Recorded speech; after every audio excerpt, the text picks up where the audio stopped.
Hi, Epi from China. You've come here for the global dialogue process. So what has motivated you to participate in this process? Because I want to know more about the different people from the world, their idea about environment, and I heard that one of the lady in the round table said that the dependency on government, we should do more about the NGO work by ourselves and not dependent on the government. I think that's a very great idea.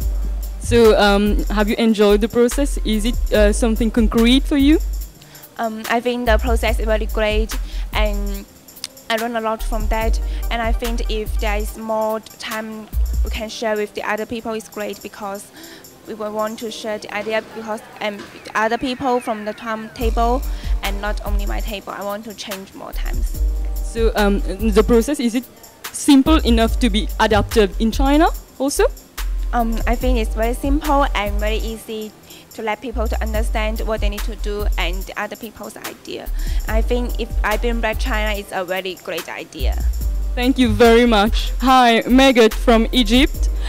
Today you're here to participate in the global dialogue process. So what has motivated you to be here today? So I thought it was quite an interesting undertaking, like having such a global dialogue in a country that with a relatively small population. I thought it'd be interesting to meet with other people in Mauritius and Mauritians.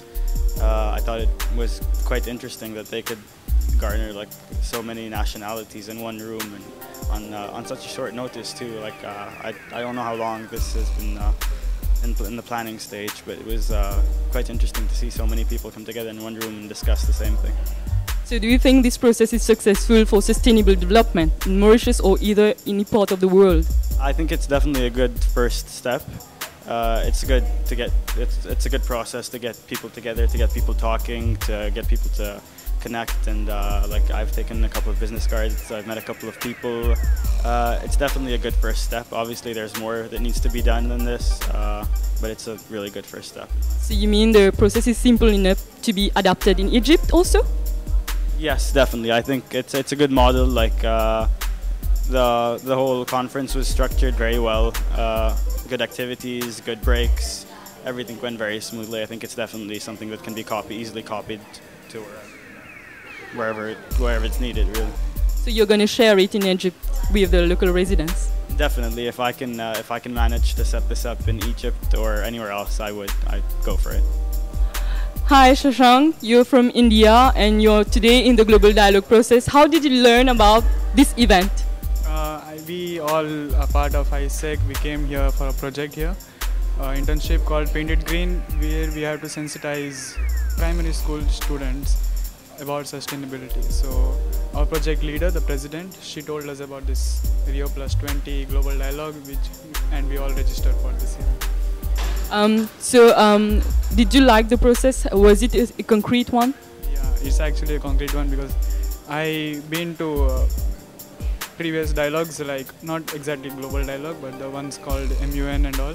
But this one was more to the point, more concrete, more connectivity, and there's more sharing. The sharing is the integral part of getting more ideas. Do you think it can be easily adapted in India also for local residents? Has to be adapted in India because Indians, they don't get into sharing kind of things. We all have a lot of ideas, but we don't have a platform to share our ideas or just to put it out, so that maybe those ideas can actually help our country. I'm actually here on an exchange program, right? So I learned about this event through my organizing committee, and besides it's environmental concerns that we're tackling, so they suggested that we come for this global dialogue because we will get more insight on problems, solutions, and everything else. Is it up to your expectation? Yes, it actually exceeded my expectations. I thought today's dialogue was just going to be an exchange of what the situation on the environment was like in your home country, and maybe just a back and forth of what we've been discussing so far. You know, but no, I've heard many different perspectives from many different people, and I've heard so many great ideas that I thought were impossible. So yeah, it exceeded my expectations greatly. So you mean this model is concrete enough, simple enough to be adapted in Singapore also?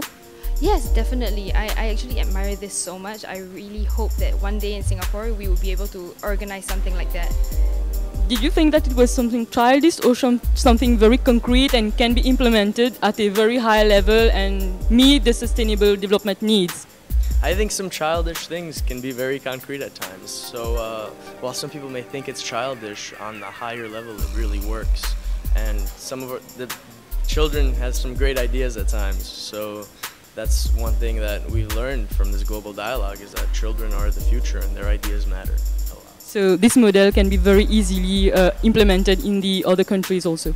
Oh, I'm definitely taking this model to the AIESECers back at home with my chapter. I think it's a great model. The global dialogue is wonderful. I didn't realize that it would be this much of a great turnout, and this is one of the things that I'll work to implement back at home in New York.